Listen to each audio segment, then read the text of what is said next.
I talked to that young man over and over and over again. He made a bad decision. I didn't even want to go in the funeral. I didn't even want to go.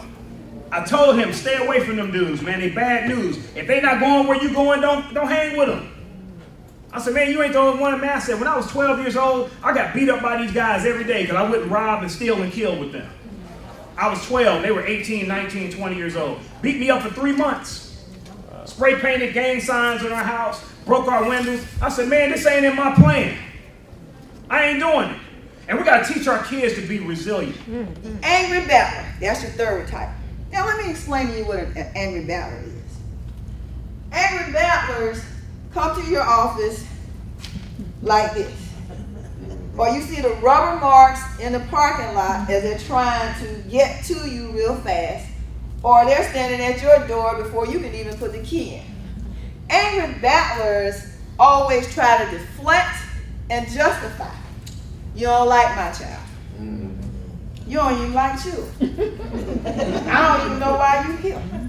You know, they give you all of these kinds of excuses because they're trying to find a way to excuse their child from the behaviors that you're having a conversation about.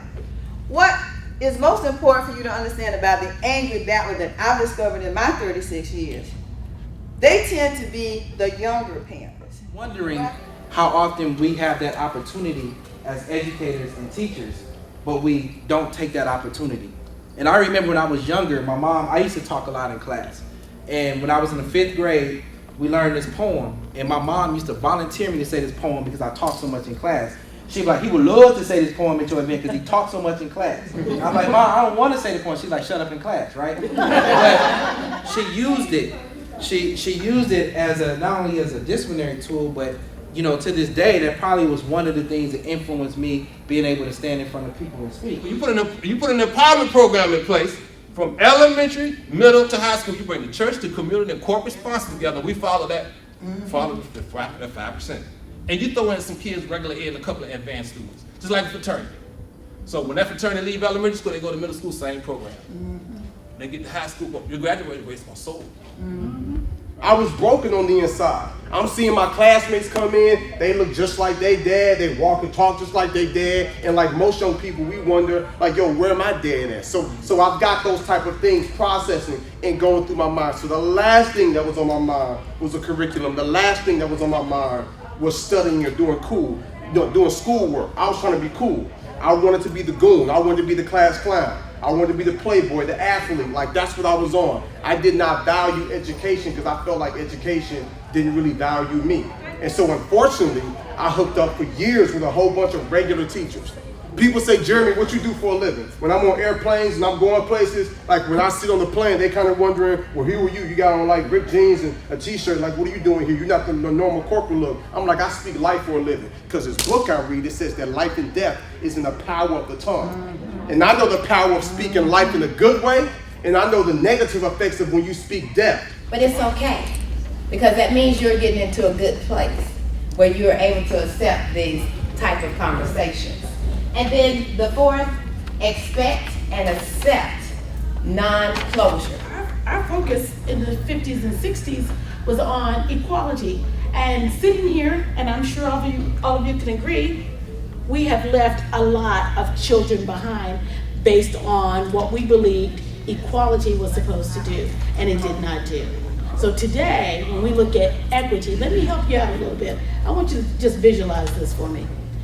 Equality says that I bring shoes to everyone in the building, but I'm going to bring a size 10. You may wear 6, you may wear 3, you may wear 11, but everyone has a pair of shoes. It just so happens everyone has a size 10. But what does equity say? Equity says that I bring a shoe for you that may wear a size 11, you may wear a size 2, you may wear a size 4. We were dealing with all the different cultures of the world, and we had this Chinese folktale called Waters of Gold. And in this story, it's about an old lady who was very kind to a stranger who walks in the village.